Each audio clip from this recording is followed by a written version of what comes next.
Hello everybody, welcome to this week's episode of The County Seat. I'm your host, Chad Booth. You know, we all have shopping lists. If we have a home improvement project, we make up a list of the things we need to build something. We have a grocery list. So if we need to go shopping for groceries, we make up a list and we shop for it. We are an autonomous organization as a family. So as families, we can spend more if there's a particular kind of canned corn we like better than another. However, when you are a county and you have to look at purchasing, it's an entirely different ballgame because you have a fiduciary responsibility to protect and preserve those tax dollars you're entrusted with. So it becomes very complex to make sure that taxpayers are getting the most for their tax dollars when it comes to buying things. So where does the purchasing game begin for counties? Well, it starts with where you go to buy something. With that story, here's Cameron Porter. Have you ever had to buy a SWAT team truck? How about a police vehicle? Have you ever had to buy a voting machine? Well, if you're in county government, you probably have. And you may be wondering, where on earth do they buy those things? Is there some secret back room in a Staples or an Office Max where they buy a voting machine? Is there a special section of your Chevy or your Ford dealerships that show off big police vehicles and crowd control vans? Well, not exactly. But one of the places that you can buy things that are specific to county governments that they need is here at a NACO conference, National Association of Counties Conference.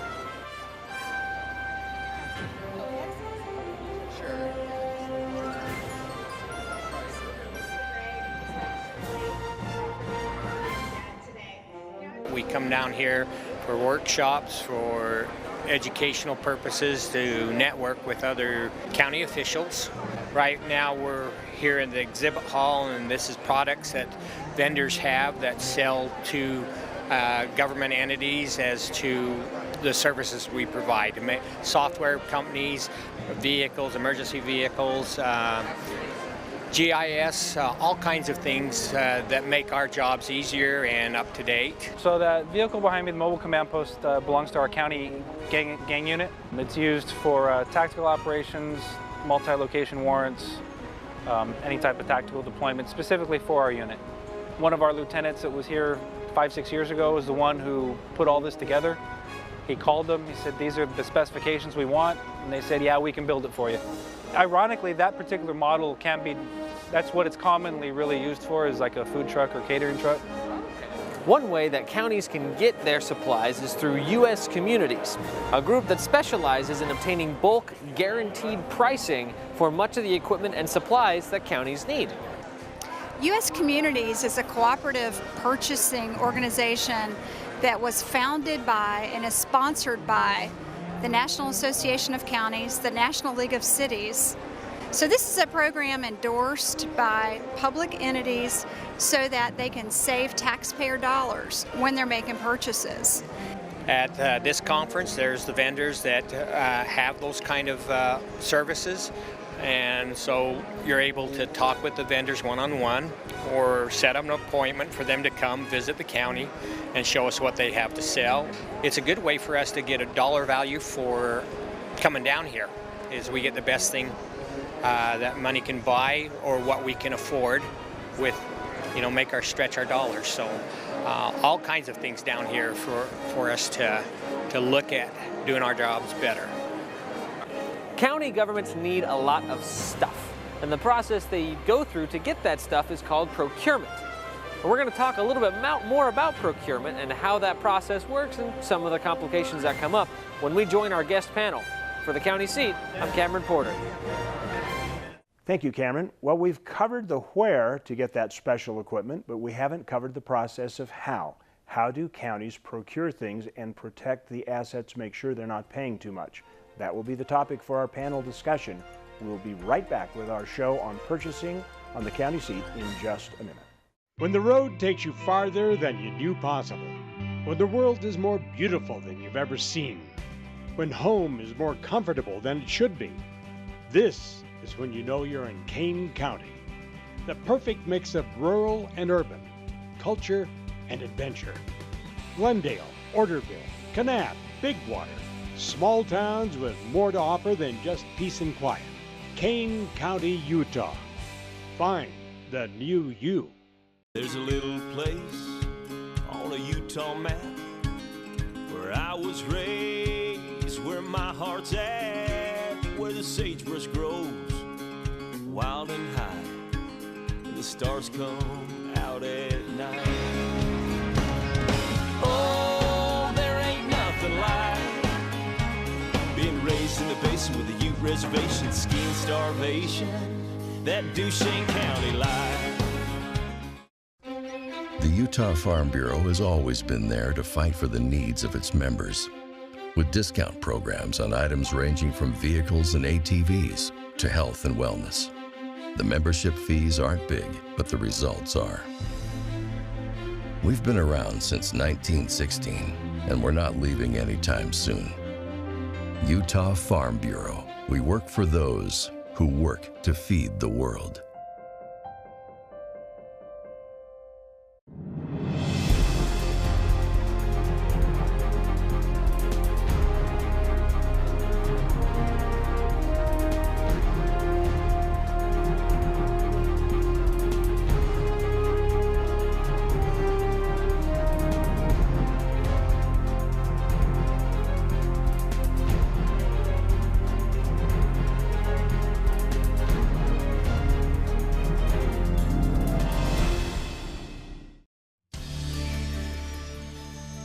Welcome back to the county seat. We are talking today about how counties procure things, how they find those unusual things that counties need, and how they make sure that they're getting the best buy, the best bang for your buck. Joining us for the conversation from the State Office or the Division of Purchasing, Jennifer Saltz, from Utah County Commissioner Larry Ellertson. Thank you both for joining us for this conversation. Thank you. So, if you had any, I forgot my tie today, so you have any procurement procedures for neckties? We can help you out. Okay. What I would like to talk about is the procurement process. There are I'm sure different rules and regulations that the state, particularly when they interact with the county, and the counties have. So I need to buy a new road grader. What do I do? Sure. So the state is a little bit different than the county. We have the Utah Procurement Code and our administrative rules that spell out the process that we need to follow in order to purchase an item. So it would depend on whether we were issuing a request for proposal and making a best value decision based on a technical evaluation plus cost, or if you were going with an invitation for bid, that might mean that you're just focusing on the low bid, low cost. Maybe to help figure this out a little bit better, Larry, from a guy at home, okay? My car wears out and I need to replace the car. I just spend a Saturday and I drive around to the car dealers and try and make my best deal, and when I think I've got the one that fits my needs and I get it and they agree to the best price, I just say, okay, we sign the contract and I'm done. But when you're purchasing vehicles for Utah County, you can't do that. Well, that's correct. We usually have to go through a purchase order process and or a contracting process, and quite often sometimes we'll buy from the state contract when we've got vehicles involved in that, cars particularly. Okay. And so our purchasing agent gets involved in that process and helps to shepherd us through that. But we do need to get competitive bids and make sure that we're getting what we want with the specifications for the various vehicles that we might be acquiring, what they're used for, and then find out whether the state contract is the way we choose to go or if there's another option.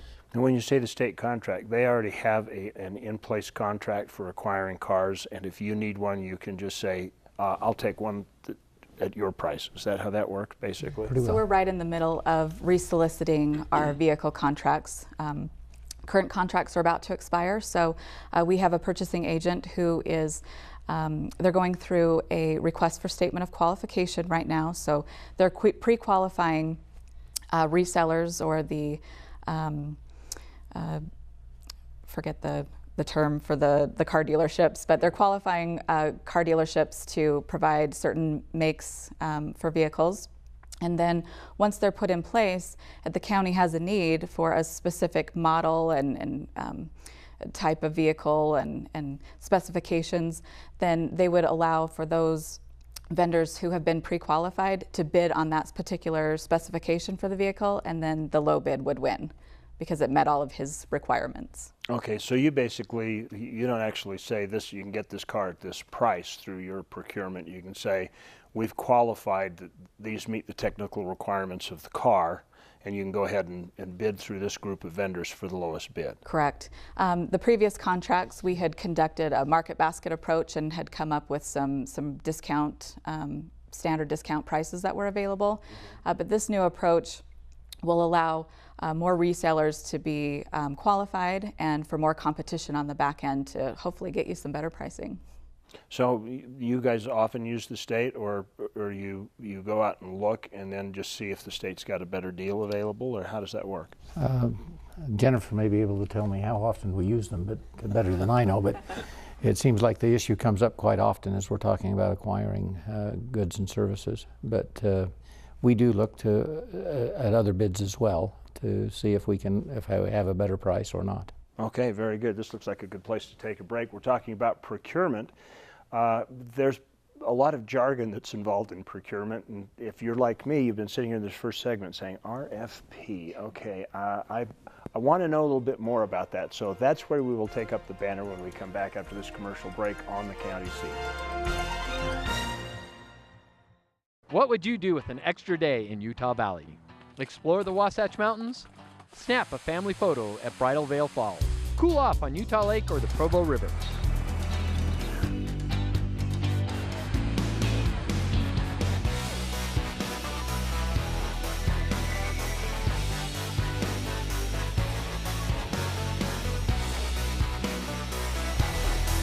No matter what you're searching for, you can find it in Utah Valley.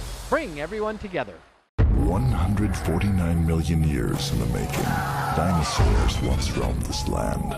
Now they're found at the Dinosaur National Monument. Let's take you beyond the bones. We call it Dinosaur Land. You'll find it offers adventures and sights not seen anywhere else in the world. Come to Dinosaur Land, Vernal, Utah. You'll want to stay forever. The dinosaurs did. Let's be honest, you don't know much about Beaver County. Well, let me tell you about it. It's the birthplace of outlaw Butch Cassidy and inventor Philo T. Farnsworth. Some of the best skiing in Utah is at Eagle Point. You've got camping, Canyon Breeze Golf Course, Crusher and the Tushers Beaver Territorial Courthouse, snowmobiling, renewable energy, Pioneer Car Show, Squeaky Cheese, ghost towns to explore, best water in the country, Paiute ATV trails, Old Frisco kilns, horse races, hunting, fishing, and it's a good place to live. Beaver County, mountains of fun. I could tell you more, but why don't you come and see it for yourself? All local products have a story of magical places, real people, and delicious recipes spanning generations.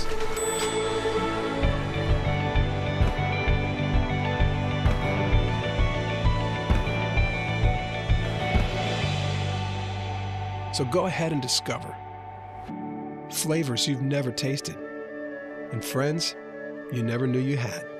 Utah's own Discover Local Food.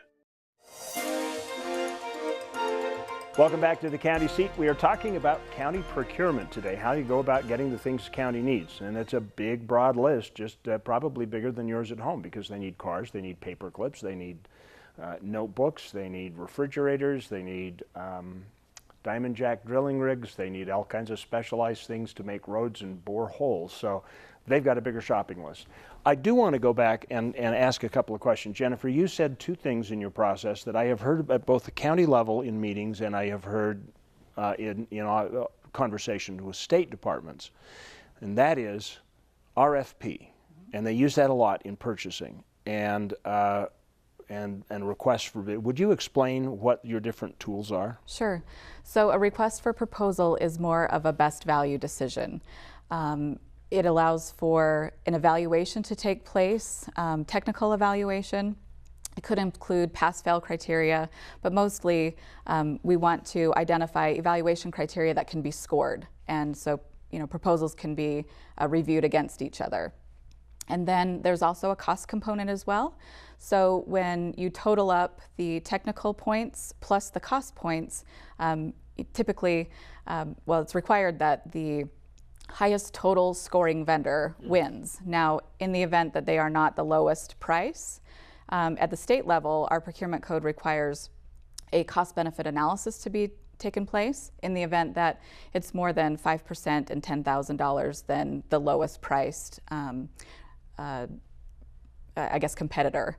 And so, then there's some value that's put to the benefits. It needs to be hard dollars. Okay, an invitation to bid is different in what way? It is, the specifications are very detailed, and the vendors just supply us with a price, and low bid wins. Make sure that I have this correct. If you're doing a request for proposal, you're saying, okay, you're the expert, you tell me what you'll do for me on this project and how you're going to accomplish it, yes, and why I should pay you the price you're asking me. Exactly. And the invitation to bid is just, what's your best price on this thing? Yes. Okay, that's good. That helps. I want to shift gears a little bit and talk about leveraging. I recently had an opportunity to attend Utah Association, or the National Association of Counties conference. You were there, Commissioner Ellerson. I was surprised to hear, while I'm used to seeing the vendors like we saw in the story that are there selling, I was surprised to hear about these discount buying groups. Can we talk about this a little bit, about leveraging dollars beyond just being a state entity or a county entity, and how some of those systems work? We can. Okay, well, let's. Maybe I should have been a little more forceful with my question. Could you explain how something like U.S. Communities works? You're welcome to begin, and then I'll follow up. Sure. So at the state level, we do not use U.S. Communities. We participate with NASPO Value Point. So NASPO Value Point is the largest public purchasing cooperative in the nation. And we recently completed a legislative audit, and that audit found that NASPO Value Point, their prices are lower than other competitors for cooperatives out there, and they also have significantly lower administrative fees that our vendors pay in order to participate. So we use NASPO Value Point. Okay, and so they significantly can save you some money? Sure. So go ahead. In the U.S. Communities, and again, this is according to Larry Ellerson, there may be other opinions, but the concept is that it's a group buying effort to take advantage of group discounts, quantity discounts, that type of thing. And in the case of U.S. Communities, which is an arm of NACO or affiliated with NACO, it's available to all counties involved in NACO, which is most of the counties throughout the United States. So it gives you a fairly broad reach in terms of number, as well as a variety of types of things. And many times it's with the national vendors that they're dealing with, because you don't have the local vendors that would be affiliated other than in a local area. Mm-hmm. So we use it as a resource. It's not the sole source. In fact, we probably, the majority of ours are not through that type of system to this point, but we do look at it, and we'll probably be looking at it more as we go into the future. So I was surprised how broad that is. It's almost like having a club membership card that gets you a discount when you walk in, because when you said the one you use most is Home Depot, or I was kind of like, oh, I guess counties could go to Home Depot. Yeah. I hope they spend less than I do there. So how does the state, you don't just totally rely on systems like these group buying to analyze your cost analysis or to set up procurement. Do you parallel that universe, or We do. How do you work? So one of the main responsibilities of the Division of Purchasing is to issue our own state cooperative contracts. So at our division level, we will issue cooperative contracts that are not only available to the executive branch agencies who are required to use those contracts, we also make them available to counties and other political subdivisions, so we can all come together and leverage our buying power and get lower pricing. So we manage that through the state. So how does that work?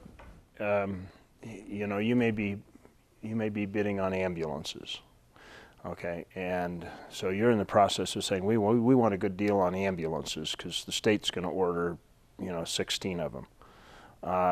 How do you know when a county wants one? You're negotiating the deal saying, oh, we'll take 16 ambulances, but But if you knew that you needed 4 more from counties, now you'd have 20. Wouldn't that create a little more leverage for buying? How do you negotiate that part? So the state tends to issue cooperative contracts for items that are commonly purchased throughout, all of our organizations. Ambulances tend to be pretty specialized as they're, put together, all the different components of an ambulance. So we tend not to issue big state cooperative contracts for those. We focus on contracts for office supplies, paper, furniture, vehicles, computer equipment, software, things that everyone buys. We tend to have the counties or the other political subdivisions create their own specifications for those unique items like an ambulance, just because the need of the county might be different than a city ambulance requirement. So sure. Those are the types of things we tend to focus towards the county level. Okay, so Windows is Windows and Microsoft Office and Word is Microsoft Office and Word. I guess I could use somebody else's vendor list, but that one just kind of came out. So, sure. So it's basically that kind of stuff. What would be the most common thing that people wouldn't think that you would group buy on? Pick an example of something that is in that vendor list for the counties or the state that you would just never ever think of. That we go, well, why don't you just go to the grocery store or something like that? Have I stumped you on that one? Wow, some unique item. So you're looking for a unique item? No, or? I'm saving that one for later. Oh, okay. I'm looking for the most simple thing. I would say probably pencils.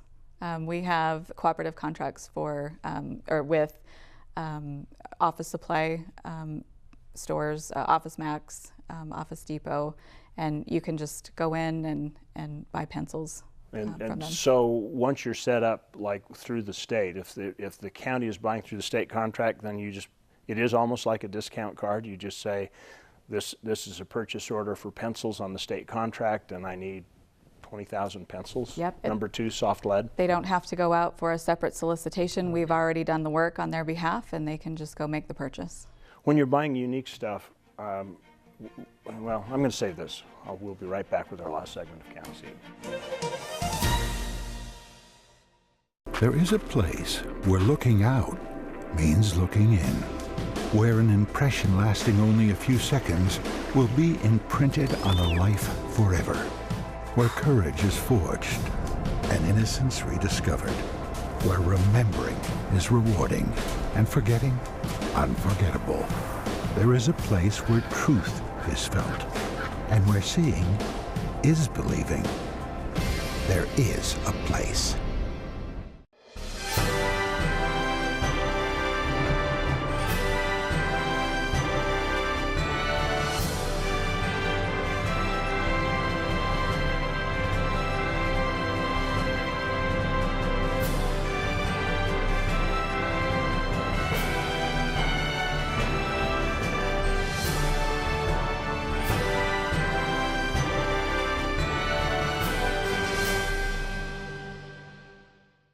Shopping in Davis County has never been better. Experience Station Park, Northern Utah's premier gathering place for shopping, dining, and entertainment. With over 100 shops, Station Park is something for the whole family. Or explore the shopping possibilities this season under one roof at the Layton Hills Mall. Both are conveniently located north of downtown Salt Lake, just off I-15. Come take advantage of special discounts and a wide selection of stores. Visit playindavis.com for more info. Color. It's something that can be seen. But have you ever wanted to reach out and touch it? Experience it. In San Juan County, Utah, color comes to life like nowhere else on earth. Color can be more than an abstract. Color can be your gateway to a new world. Visit San Juan County and explore the past, present, and future in a way that you've only dreamed of. San Juan County. Color your experience. Welcome back to the county seat. We're talking about procurement today. This question kind of popped into my mind at the end of the last segment, Larry. How many different ways are there for Utah County to buy something? Because stuff has different rules, you have different processes. How many ways can you buy stuff? Well, we actually have a definition as to amounts, so quantity and price is one thing that determines how we might go about it. You might be a case where the department may buy it if it's less than a certain amount. If it gets into another amount, then it would go through a competitive bid. There are a number of that you have to get, say, 3 bids for a certain level or 4 bids. Sometimes it's published, and so you have to notify the public that you're going out for bid. But some of the things that we get, a variety of things, we buy medicines for the health department, and for our drug abuse department. So you might see some of those purchases that you wouldn't normally think that you buy. When you get onto the equipment side of things, sometimes on the large equipment, we actually end up owning a piece of equipment that we turn over every year, and so it's with the same vendor. They give us a contract that we use that allows us to pay a certain amount to use it for the year, but you always have a new machine.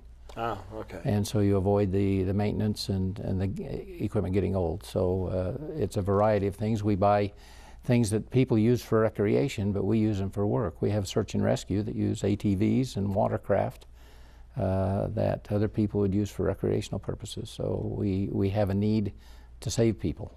Yes, and that's a good and need. it gets called out regularly. Yes. So in your purview, I mean, drugs. I'd never thought about that. What's the most unusual thing that the county that you went, wow, we're buying one of those, or do you have anything in particular? Drugs that otherwise might be illegal. Yeah, I guess there'd be some splaining to do on that one. Yeah, I've probably just created a whole lot of questions for people that need not be asked. What about you and at the state? What's been the most interesting thing that you have ever had come across? Yeah, we see a variety of procurement items that come through our office, but one thing that stands out is the Division of Department of Natural Resources.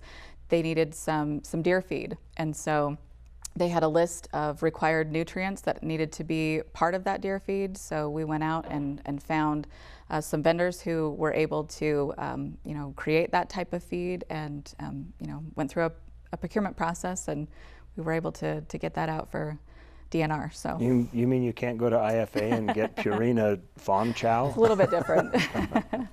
Well, very interesting. Thank you so much for joining us on the county seat. We appreciate your inviting us into your home every day. A good lesson on procurement, and hopefully it helps you understand that process. That's our goal every week on the county seat, is to help you understand how government works at the county level. Remember that your life happens at the county level. It's the most important level of government that affects you, so be involved, be a part of the process, and we'll look for you next week on the county seat. In the meantime, you can check us out on our social media. See you next week.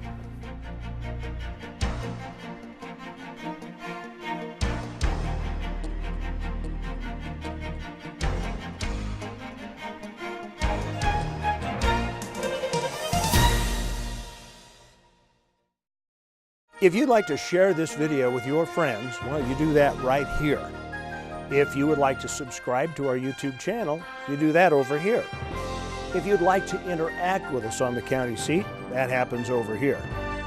If you want to watch the next episode of the county seat, you can catch it Saturday night at 11 or Sunday morning at 8:30 on ABC4 Good for Utah.